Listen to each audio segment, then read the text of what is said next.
আসসালামু আলাইকুম, আশা করি সব ভালো আছে।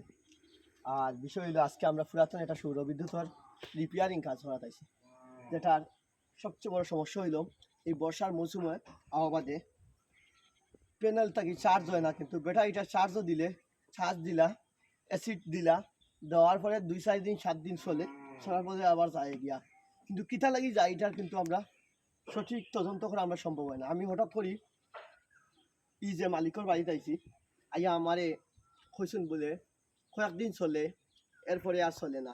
ও কারণে আমি প্রথমে এই সবচেয়ে বড় ইম্পর্টেন্ট হইলো প্যানেলটা দেখবো আপনারা। পয়লা প্যানেলের উপরে একটা দেখানি আপনারা, এমন একটা ময়লা বইছে, এটারে ভালো করে পরিষ্কার করা আমরা জরুরি। এটা পরিষ্কার করবো, পরিষ্কার করলে তাপমাত্রাটা এটার কাছে অবস্থান করবো, আপনার চার্জ হইতে সমস্যা, ক্লিয়ার চার্জ হইবে। কিন্তু আরও একটা সমস্যা হইলো আপনারা দেখাই, ও দেখলানি আপনার প্যানেল বোর্ডের একটা বক্স, এই বক্সটা আমি ক্লিয়ার করার লাগছি। এই যে পরিমাণ জঙ্গার আইছে, যে পরিমাণ আপনার মরিচা ধরছে, একবারে প্যানেলের ডায়ারটা নষ্ট করে দিছে।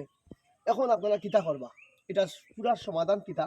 ও কারণে আপনারা দেখায়, কারণ বর্ষার মৌসুমে পরীক্ষা এবং মানুষের বড় খাবার খুব অবস্থা খারাপ।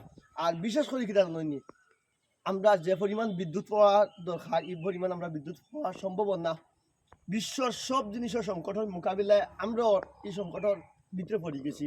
ও কারণে আপনারা ভিডিও করে ইয়া দেখাই, আর যার বাড়ির যদিও টেকনিশিয়ান পাই না, নিজে লাগিয়া এই বক্সটার চেষ্টা দি খুলবা, নাট থাকলে নাটটা খুলবা স্ক্রু ড্রাইভার দিয়া খুলিয়া এই ডায়ারগুলো দেখা জঙ্কারে খাইছেন। ওই তো পুরাটা তার জঙ্কারে খাই দিছে, আমি খুলিয়াও দেখতে পারছি চার্জ কিতা লাগি দেন না, খাই লিছে। খাওয়ার কারণ হইল আমরা ইনো বজ্রপাত দেয়, বজ্রপাতের সময় অনেক শর্ট করলে এই প্যানেলগুলা কিন্তু আবহাওয়ার সাথে খুবই রিলেটিভ একটা জিনিস। এই কারণে আপনারা ডায়ারগুলা দেখবা।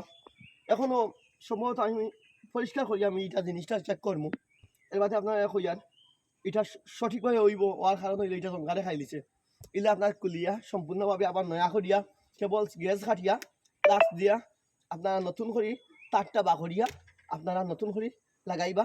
আশা করি ইনশাল্লাহ এটা দ্রুত সৌরবিদ্যুতের এই সমস্যাটা সমাধান হইব। আমি বিশেষ করে এই ইদানিং কয়েকটা দিন থাকি আমরা এই বিষয়টা আমরা লক্ষ্য করি, আর কয়েকটা কাজ করে দিছি, আমার অনেকে যোগাযোগ করা। আপনারা ইনশাল্লাহ সুস্থভাবে সমাধান পাইবা। আশা করি আপনার লগে ভালো থাকবা। আর সবসময় এই ভিডিওটা সব ধরনের ইলেকট্রিক্যাল ভিডিও এবং স্যানিটারি ভিডিও এবং জিপসনের ছাত্র ভিডিওগুলা আমার সবসময় পাইবা। আর কৃষি চ্যানেলের জন্য আপনারা আমার স্মার্ট কৃষক হিসাবে আমি পরিচিত। আমি বর্তমানে খানাইঘাট স্মার্ট কৃষক দিয়ে একটা চ্যানেল করছি, ইউটিউব চ্যানেল। আপনারা আমার এই ইউটিউব চ্যানেল সাবস্ক্রাইব করবা। আশা করি সবসময় ভিডিওর লগে আমি বয়েজ অফ সাফান আপনার পাশে আছি। আসসালামু আলাইকুম।